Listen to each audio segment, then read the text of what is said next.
joining us today. I am Ebony Adams Monk, president of the Conscious Capitalism of Central Maryland, and I am glad that all of you are here today. Just give me a moment. I want to grab my notes to make sure that I don't leave anything out. There we go. So thank you all for participating. We put you guys on the spot right away and had you enter your name in the chat. So thank you for doing that. This is a conscious cocktail event, our first conscious cocktail event of 2021. So now's your time. If you don't already have a cocktail or mocktail or glass of water or something, feel free to, I see those cups, good. Feel free to, at any point in time, but now is certainly a great time to grab your conscious cocktail or mocktail. So welcome again. Let me start by saying Happy New Year. Happy New Year. I can't say it enough. 2020 was a very interesting year, and that's the word I'll use for it. And so let me start just by telling you, I see a lot of, I think, first timers here, faces that I haven't seen before. Let me tell you a little bit about who we are. Conscious Capitalism of Central Maryland, or C3MD as we call ourselves, is a purpose-driven business community. We're part of a national organization, and we promote the power of capitalism to create positive change, to do good, and elevate humanity. That's it. That's all we do.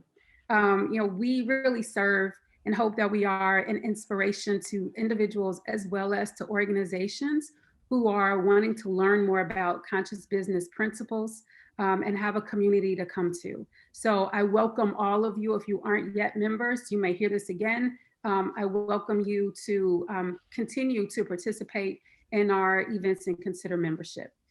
Before we keep going, I want to say a special thank you to our sponsors, the Partnership Resource and the Wendy Slaughter team of Elevate Real Estate Brokerage. Okay, so today we're continuing the conversation on racial equity, literally. 2020 brought up a lot of issues around diversity, equity, and inclusion, and I'm glad to see all of you here to continue this conversation with us. One of the things when I think about 2020 and this issue in particular is it's the Black Lives Matter movement, but it's deeper than that because the history goes back beyond 2020. Think of Trayvon Martin, think of Rodney King, think of the Jim Crow South, right? These issues aren't new, it's just that they were brought to the forefront. And I always say they're brought to the forefront for us to do something about it. And that's really what C3MD, these issues are something that really is a part of our fabric. And so I'm glad to have Wendy and Danielle here today, co-creators, to have you guys back, co-creators of the Building Racial Equity into Your Business workshop. I welcome you all to soak in all the information today. Thank you again for joining us. And I'm going to hand this off to Tanya Rapath. Thanks. Thank you, Ebony. Thank you all for being here. It's great to see so many people. And I also want to thank Danielle and Wendy for continuing this conversation. I just want to say a few words about membership. We had a lot of great programs in 2020, from nourishing office culture in a virtual world, something that we were all probably very concerned about. We also did a 5-week series on the 4 pillars of conscious capitalism. We talked about sustainability management and, of course, building racial equity into your business. And these things wouldn't have been possible without the support of our members. So I'm encouraging everyone on this call. Thank you to all of our members and all of your support. We've always had 2 categories of membership, one for small businesses and one for the larger corporate memberships. We've also now added an individual membership. So if you're here just because you're interested in finding more about the work and really taking a look at what conscious capitalism is all about, you could also now just join as an individual membership. It's a great deal at $99 a year. For your membership dollars, you can get discounted rates on our events, and we have a lot of great things planned for 2021. You'll be listed on our website as a conscious capitalist. If you do have a business that you'd like to promote, you can do it there. We have a little logo that you can put on your own website. And then you'll get access to all of the information about becoming a conscious capitalist. And you'll join this great community that's not just local of people who want to do well while they're doing good in their business, but we're also part of a larger national organization of people. So I'm going to put in the chat, Wendy Baird beat me to it, the website where you can learn more about all about this organization, ways to become a member. And if you have any questions about membership, please don't hesitate to reach out to me. And I'm going to turn it over now to Danielle and Wendy, give them as much time as possible. Thank you. Thanks, Tanya. I'm just going to do a little introduction to introduce Wendy and Danielle. I'm Liz, the Vice President of C3MD. So welcome, Wendy and Danielle. Thank you so much for coming to share with us. So Wendy Moomaw is the founder of the Conscious Collaboratory, which is an organization that attracts diverse thinkers and co-create new solutions to old problems. And Danielle Marshall is the founder of Culture Principles, which is a consulting firm that specializes in racial equity and building out long-term strategies that help organizations operationalize their DEI goals. And together, they have co-created the Reimagining Racial Equity Workshop, which is an eight-week immersive workshop that allows participants to explore racial equity in themselves, their organizations, and their communities. So welcome, Wendy and Danielle, and you guys take it away. Thank you. Thanks to Conscious Capitalism of Central Maryland for providing space for Danielle and I to arrive again. While we're excited to be here, we're also sorry we have to be here again. So I just want to quickly step in and say June 1st, 2020. On that day, there was a BLM protest outside the White House in Lafayette Square. And on that day, there was an army of federal agents that came in with chemical agents and rubber bullets. The National Guard was called in from the district, representing the district and 12 other states. June 1st, 2020. So if I fast forward to just a couple of weeks ago, January 6th, 2021, Capitol. The Capitol Police calls the House and the Senate Sergeant at Arms a couple of days before and says, I'm going to need some support.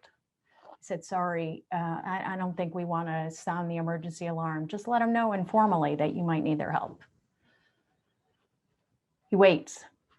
The day of, he notices there's more coming.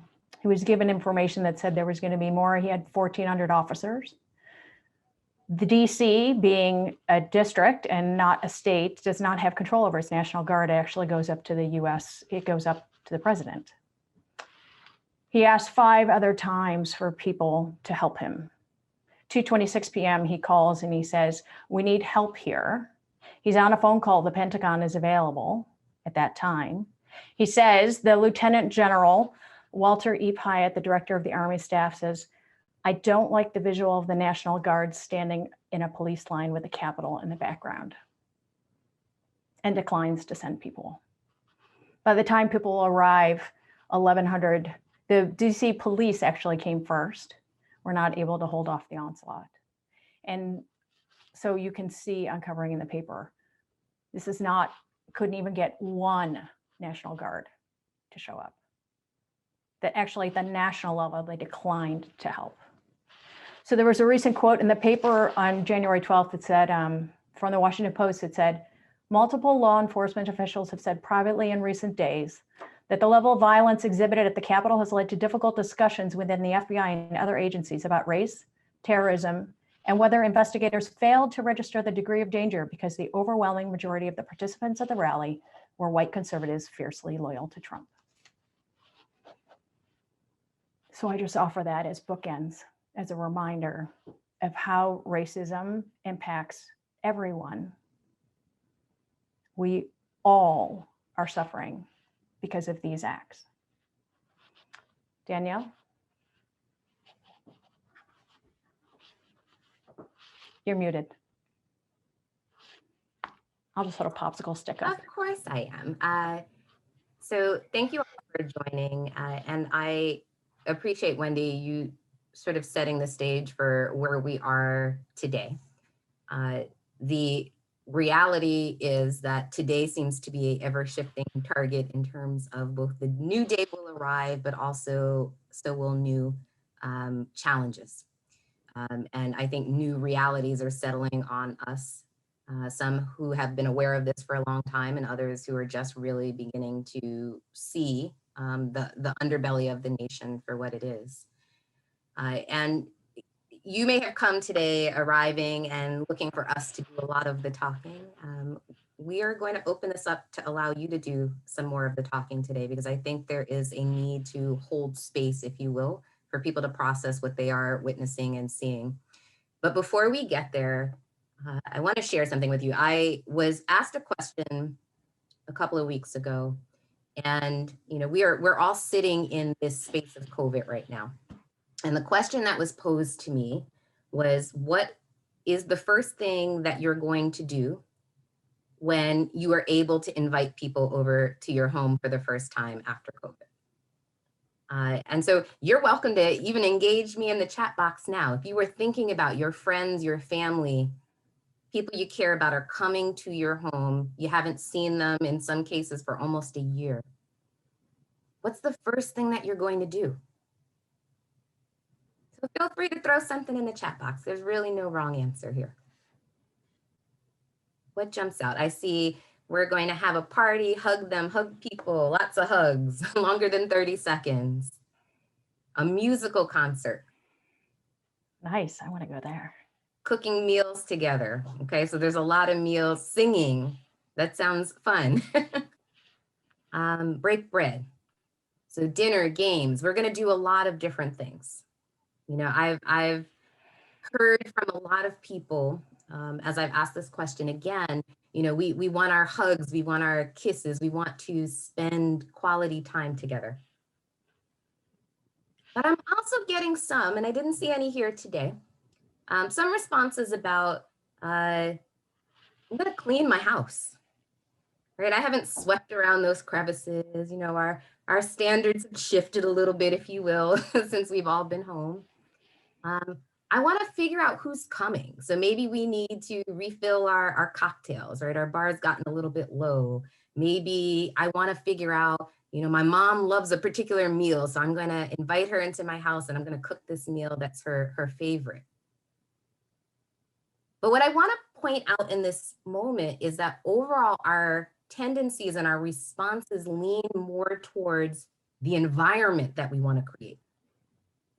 Right? So we want it to be warm and we want it to be loving and nurturing, harmonious, a happy environment.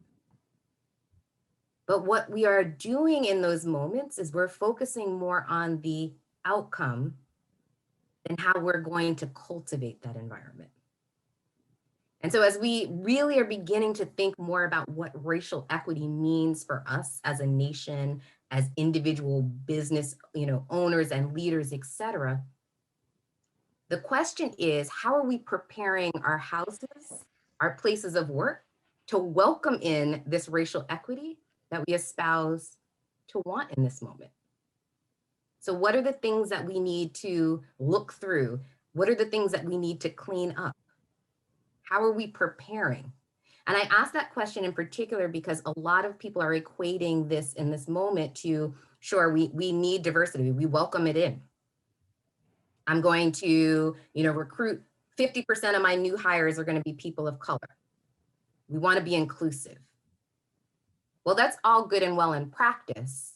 However, if we're not creating the environment, we're not cultivating the space that is going to help all employees thrive, we've just invited people into our houses without doing the work ahead of time to prepare for their arrival.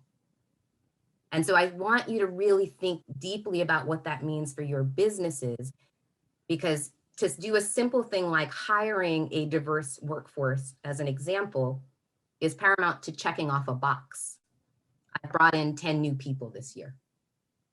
And while it does create a shift in the environment, it does not necessarily create a conducive environment. So what is it we're ultimately reaching for, and how do we make sure that that is what we are in fact cultivating? So with that, I am going to actually turn it back over to Wendy for a second, because we want to talk a little bit more about your conversation today. So I want to think about conscious capitalism. We often say we have profits and we have our organization's mission. And it's an invitation to racial equity becoming a part of that as well. There's no presumption that says, because I am working on profits and balancing with community or my organization's mission, that I'm automatically already thinking about racial equity. We know that in our work around racial equity, there's an intention around that. So we'd love to send you out into small group breakouts, so you have an opportunity to share with each other what it is that you're doing. And we're really in the question of, how have you prepared yourself and your organization for racial equity work? And if you feel like you're already doing that, the second question will be, how are you advancing the work? So we're going to put those questions into the chat area. And then you can we invite you to have those conversations. You'll be put into triads for the most part. And we're going to give you 9 minutes with a 60-second yank, a little window into how much time you'll have with each other. And we invite you to be as open as possible. What's hard about this? What's easy about it? What are you doing? And then we'll come back. Danielle, anything to add there? Yeah, thank you. I was just going to say, we also recognize that people are going to be in various stages of this work. For some of you, you've been immersed in this for years, and for others, this is the starting line for you. And we want you to lean in regardless of where you are in that space, both as an opportunity to share in a courageous conversation, but then also to learn from others in the space.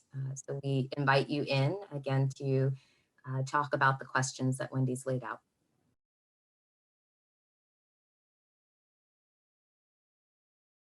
Never enough time, particularly as these conversations get going. But having said that, there's never enough time. Sometimes it feels like there's too much time because we don't want to have these conversations. So I am encouraged that the conversations that I was able to at least sit in for a few minutes were flowing. And the question is, how do we now continue these conversations outside of this space so that you are able to lean into your beliefs and your values and the good work that you are already doing. And so I wanted to make sure that we had some time to hear from you so we can keep the conversation going in a broader group now. But I'd love maybe at least 3 volunteers to kick us off. Are there people that would like to share some of the insights that you're walking away with? So not necessarily what your partner shared with you, but something new that you've gleaned from sitting in that conversation. 3 hands, brave people.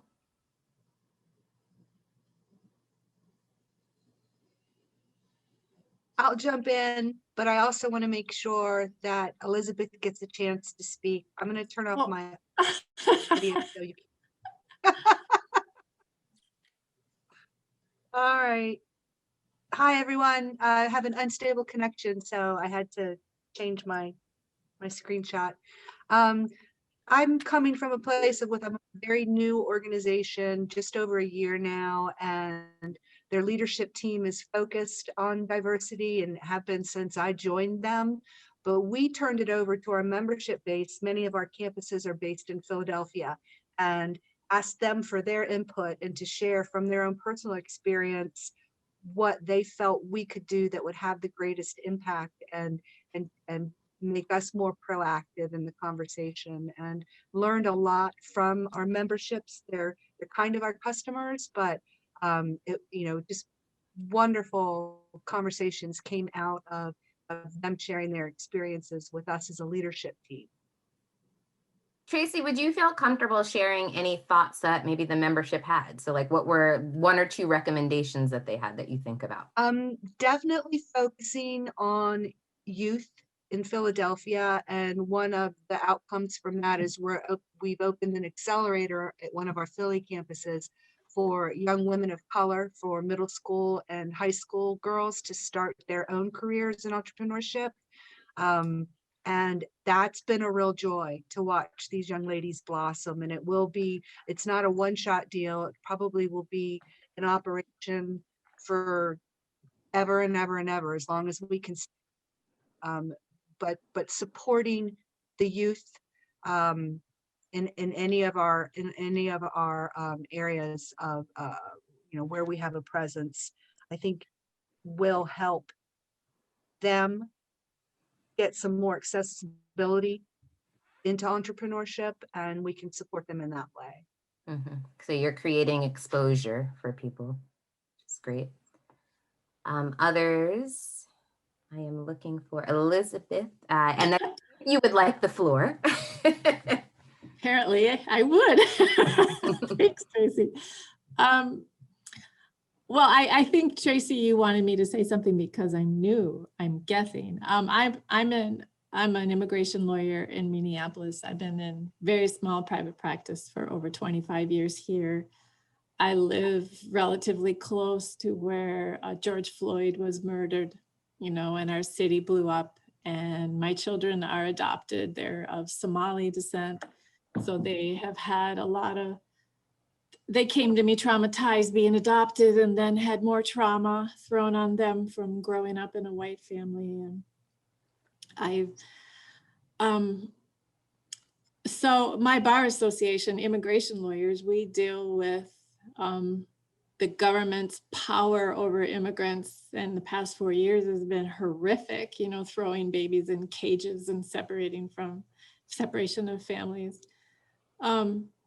So we think as immigration lawyers that we get all this stuff, and we don't.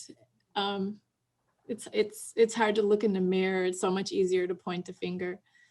And I guess it originally started as a book club after George Floyd in my bar association on anti-racism stuff. And we've been exploring the restrictive covenants, basically the history and white fragility, the restrictive covenants that cause so much inequity in property, and the disparities in healthcare and policing. Last week we spent a lot of time on policing, and it's really amazing to learn all the stuff that we don't know, just if you don't pay attention to it, or you don't know walking around. And we have a African-American theater in town, the Penumbra. I think it's maybe one of the longest African-American theaters in the country, longest running. And they're going to be putting on a continuing legal education play for us, like showing us bias and teaching us racism by putting it on in theater. I don't know how we're going to do that in COVID time, but so those are the kinds of things I've been working on, and I know that is just a drop in a bucket of the overall situation. Yeah, thank you for that, Elizabeth. I appreciate one of the things that I was able to hear is that you all are coming from such different places, but yet this impacts us no matter what it is that we are, if we are an educator, if we are a lawyer, if we are a business owner, it touches so many relevant places, quite frankly, in our world. So I saw Sherry also had their hand up. Sherry's still here. Sherry, if you want to come off mute, you are welcome to do so. Okay, thanks. I was just starting to type in there about, as the lady just said, there's so much that we don't know, that we just don't even know, clueless. And so, maybe I just bought 10 books to read and I'm plowing slowly through them in horror day after day. But when I look at things like, many of us are unwilling to acknowledge the notion of systemic racism. But if you look at public education and the notion of paying for it out of taxes from the neighborhood, that right there is crippling. And until we start to identify things like that and ways to work on solutions, I don't know how we ever start to dig out from this mess. Mhm. Thank you for that, Sherry. And I am curious, as you all have been walking through this space, you know, within your businesses, within your communities, even having conversations with grandma at the, you know, at the table when we can see them, what does that feel like? And how are you helping people to see what has been largely invisible in this country? So if we're talking about systemic racism, many people really haven't seen it up until recently. So what do those conversations look like? How are you finding best practices right now?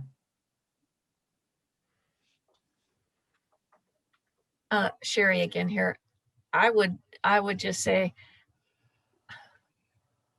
just awareness, just start to be aware that there's the slightest possibility, whether unintentionally or not, we're all walking in it. We're all living it. It's just the way it's been built around us for a couple of centuries. And it's going to take some pretty significant dismantling and changes. And awareness is the first step. And a lot of people don't even want to acknowledge that it's a reality. But over. Thank you, Sherry. Others, how are you approaching this? So Sarah mentioned this in our breakout session, and it looked like she was just about to speak too. So hopefully I'm not taking your thunder there. But we had hosted an unconscious bias training for some of our senior leaders, which was for a lot of people a real sort of aha moment. You know, to sit there and have some tough conversations, some real conversations. So I think you know, at a top leadership level, that was helpful. You know, I think our challenge now, and you know, for those who, most of you don't know, I'm part of a pretty large organization pre-COVID with 20,000 employees. So, you know, the tough thing is having that cascade throughout the organization. And so that's one of the things that we're really having a conversation about now, is how we do a better job of that. Mm-hmm. Thank you for that, Chris. And Sarah, I don't want to cut you off if you're going to jump in and piggyback off that. No, yes, similar. I'm here sort of in two capacities, one for work and also my role in a nonprofit. And I think right now we're in that like education phase for a lot of folks, you know, like trying to, on the work side, doing this unconscious bias and inclusion workshop training for all of our employees. We have a commitment to have them all trained within a year's time. The next piece about sort of what to do with it to make sure we sort of, you know, are making sure that message is resonating in a way that you said the word outcome, right? That the outcome is what we want it to be. Similarly, on the nonprofit side, which is a little, at least for me, it's harder to wrap my brain around how we influence it more significantly, because in the nonprofit world, you know, it's a lot of volunteers. It's sort of a much more disparate leadership team and volunteer team. So but similarly, we've got a couple workshops about inequities in early intervention for young children with disability. So I think it's just kind of trying to get that education awareness more evident in the community, which, to be fair, and I completely understand it now because I've been doing this much reading and things myself for the last few years to understand it, is frustrating for our families of minorities in the disability community, because they have been experiencing it for a long time, right? And these support organizations maybe haven't done enough historically, not just ours, but all of them, because of these systemic issues. So how do we catch up, right? How do we do more? Yeah, absolutely. It is hard when you have sat with the inequities for a long time, when you are a member of the community whose daily reality is impacted by that on some level, to then hear people say like, hey, we have to start getting smarter about this. We have to educate ourselves. And while that doesn't take away from the need and the conversation that needs to be had right now, it is it is difficult to hear because we've known this in many cases, however many years old you are, you know, you're 42, you're 52, we've known it that long. And so it's interesting to sort of lean into that space and still need it. Ebony, I saw you come off of mute, so I'm going to pass it to you. Yeah, I think I probably came off mute as soon as you started on that topic. And I think it's something that we need to think about when we are, no matter where we sit. I work in a corporation, and it means that, now we have a new D&I program. That's great. And I think it's important when we're thinking about these programs, what I've seen is it's done from a place of, okay, let's educate people. Let's help them to be aware, right? Let's give some guidelines. Let's talk about, our vision. And I think there does need to be space carved out for people who, like you said, have been living this in one way or another, regardless of what that way is. And that design needs to be included in these programs as we begin to roll them out. I'm not a DE&I expert. I don't design the programs, but I do know that some of these conversations can be triggering for people who've been living this all day long. And then we hear from someone who says, man, I had no idea this stuff was going on, right? And we're like, what do you mean you had no idea? How can that be? And so I do think that there needs to be some space that provides some support for people who've been living it. And I think also a space for us to be included in the conversation where we're helping people to be aware. And I speak, to me, all of this is a really personal journey, right? And so I can say in the spaces where I walk, right? Whether it be at work, whether it be at the gas station or the grocery store, I know what happens in those spaces. And I should be given the opportunity to speak on what I see happening. And I don't know that's always done. And so I hope that this isn't purely a textbook logic kind of exercise, because if it is, I don't know how successful we're going to be. Ebony, I feel that one in my soul. And I will say that to all of you. And this goes back to what we were saying in the beginning, and the referencing, like, how are you preparing your house? What are you putting in place to make sure that people truly are included and that they belong, and that their lived experiences are part of that conversation? Because this is not something that can be done in a vacuum. And so we need to think about that. I see Lisa had her hand raised. So Lisa, you can come off of mute also. Thanks, Danielle. Yes, I had a question, and this is just kind of piggybacking on what a couple of the participants spoke about in reference to their realization that a lot of people around them don't even buy into the fact that systemic racism exists. And I'm just curious if anybody is on the call who at some point did have that belief. And if so, what was the turning point for them that caused them to kind of have an awakening of the realities that this in fact does exist? Because I think if someone is on the call who can speak to that, it would help us all as we speak to other people who also have that same mindset.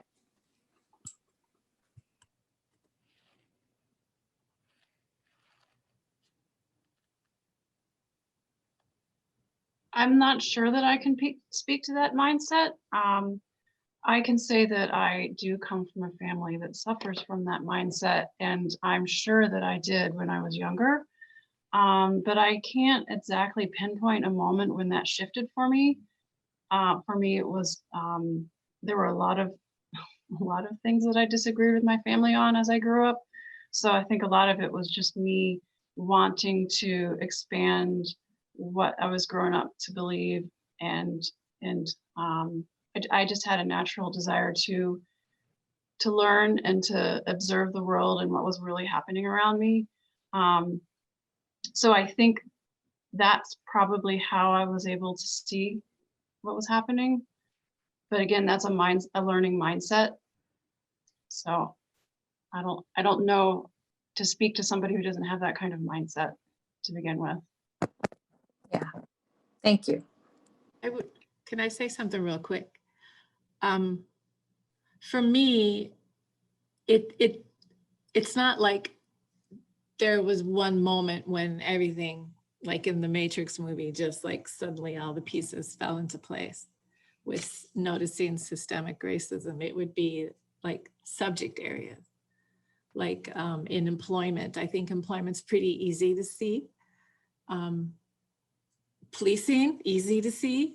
But like I really was blown away just a month ago when I learned about all the redlining and the restrictive covenants that were built right into the warranty deeds in Minneapolis, allowing certain people to live in certain neighborhoods. I could not believe that that was actually written into the legal documents until I saw that. And now Minneapolis and St. Paul is going through all of these documents, and they're mapping all the areas where people of color were not allowed to live. And they're doing these huge projects teaching people about that. So as of a month ago, I didn't understand that, but I understood other parts of the system that was clearly very racist. Yeah, Are those restrictions still being written into the covenants, or is that No, old? No, it's not that old. It's not that old. It's a few decades old. It depends where you live. Yes. It's all because it's all over the country. Widespread, yeah, everywhere in the country. So I see Fred wants to make a comment. Fred, you're gonna our last comment. Okay. We're gonna bring this full circle just Sure. because of time. So I can just speak to, I've had dialogue with someone who didn't really believe. I wouldn't say, I'm not sure if she doesn't believe in it or she believes that the best way to get over it is to treat people the same. And we talked about that in our breakout room that, you know, I'm a mortgage lender. And sometimes I even think, I wonder if treating people the same is in of itself an inequity because of the past discrimination.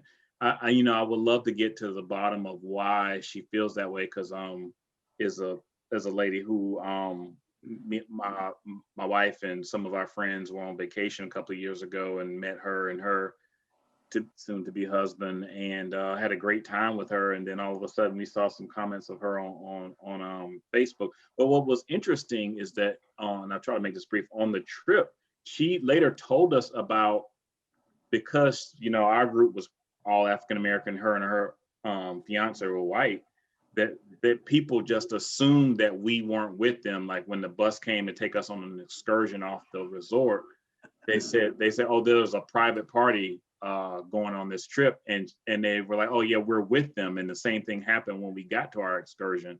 So she got to see what it was like to be treated, you know, differently, but it still doesn't seem to have made an impact on her overall day-to-day beliefs.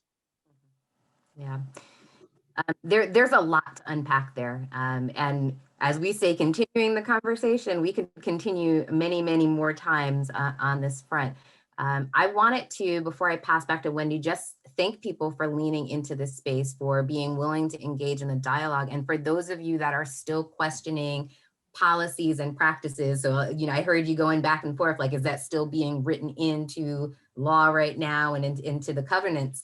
The reality is that we are both impacted by past policies that are still having, you know, carryover effects. So as we're talking about redlining, Indigenous people are still being asked to prove their blood quantum for their membership in Native communities, and there are severe consequences when their numbers reduce.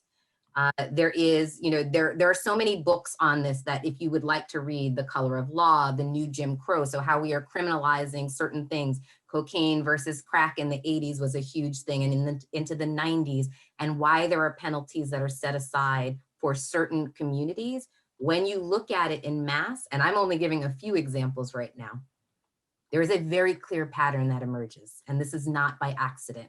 And I think that's what we're trying to really uncover in this, is helping people to understand the patterns, which in fact make up our American history.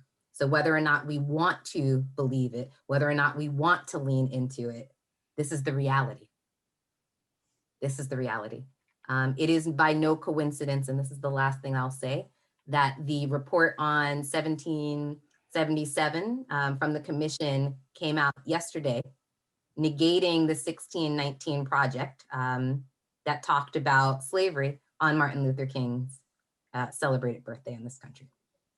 So when we talk about signaling, when we talk about impact, there is a clear direction some of us are choosing to move in right now. And so I ask that you are both aware and informed, and that you continue to lean into these conversations. Wendy. Wow, so rich. So I want to offer a couple of quick things. Lisa, your question about how might I engage in conversations. There's a piece around, I want to move to action. This is old. We need to change it. We need to go now. We need to go fast. We need to undo, redo. And then there's a piece around trauma. People who have truly been impacted by trauma. And trauma goes slowly.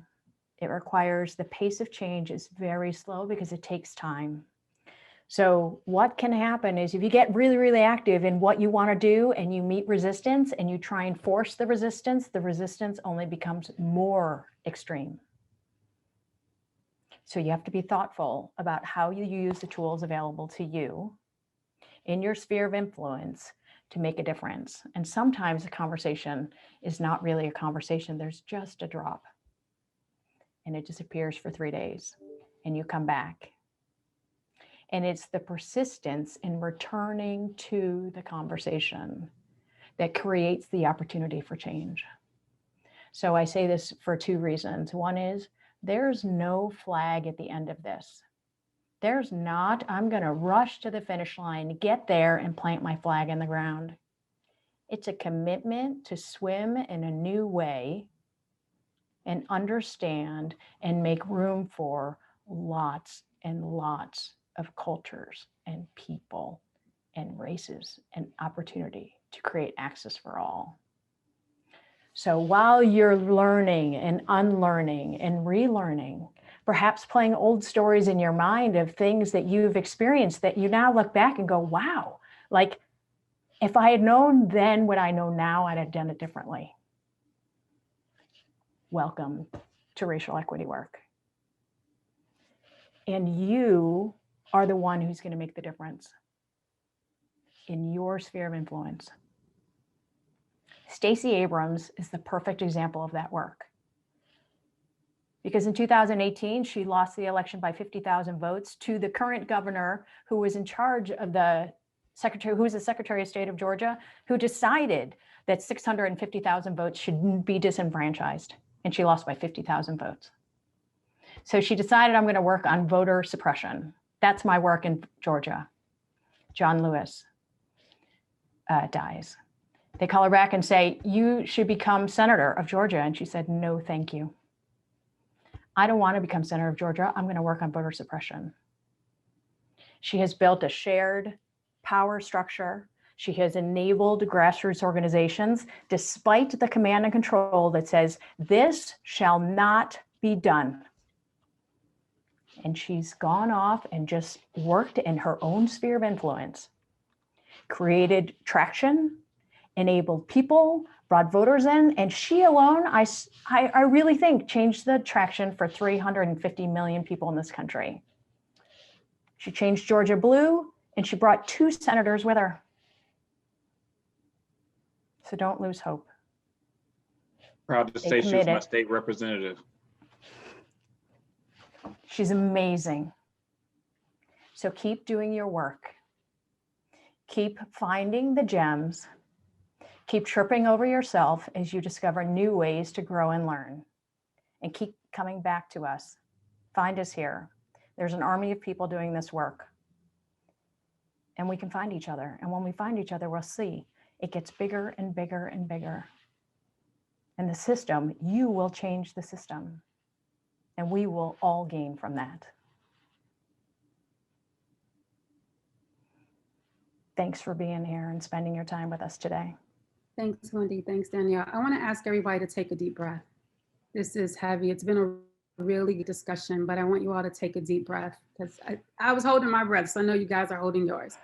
So inhale and exhale. Okay, this is my yoga teacher coming out, but I want you guys to really just take a couple of deep breaths because it's discussion, but this is also deep healing work as well.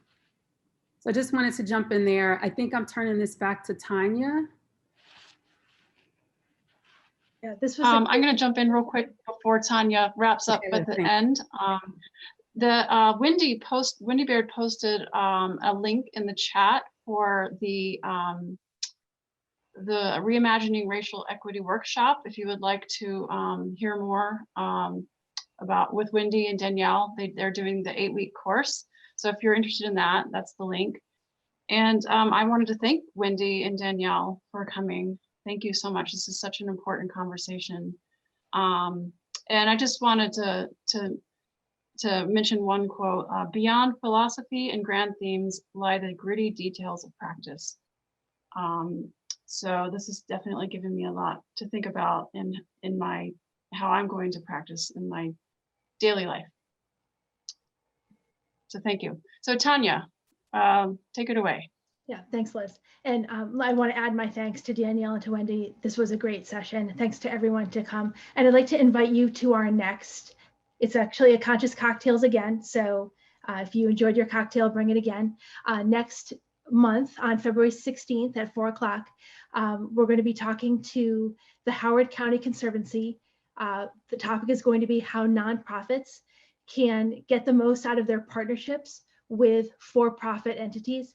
And it's going to be a panel discussion with a couple different companies of different sizes and how they are able to work with the Howard County Conservancy to kind of work on that shared benefit for everyone. I think it's going to be a great discussion. And don't forget to become a member and come to that meeting for free. Our deepest thank you again for joining us in this space, for participating in community and really leaning into the work. And thanks for doing the work. Yeah, thank you. Thank you. Thank you. Thank you. Thank you. Thanks for joining us today. Bye, everyone. Nice to meet Bye. everyone. Bye. Bye. Stay healthy. So glad You you too. joined us. Thank you. Grateful to know you're there. Here we are. That was really good. Yes. Nice. Oh, wow. Nicely done, guys. Thank you. Thank you guys so much. Great program. Thank you, Wendy. Thank you, Danielle.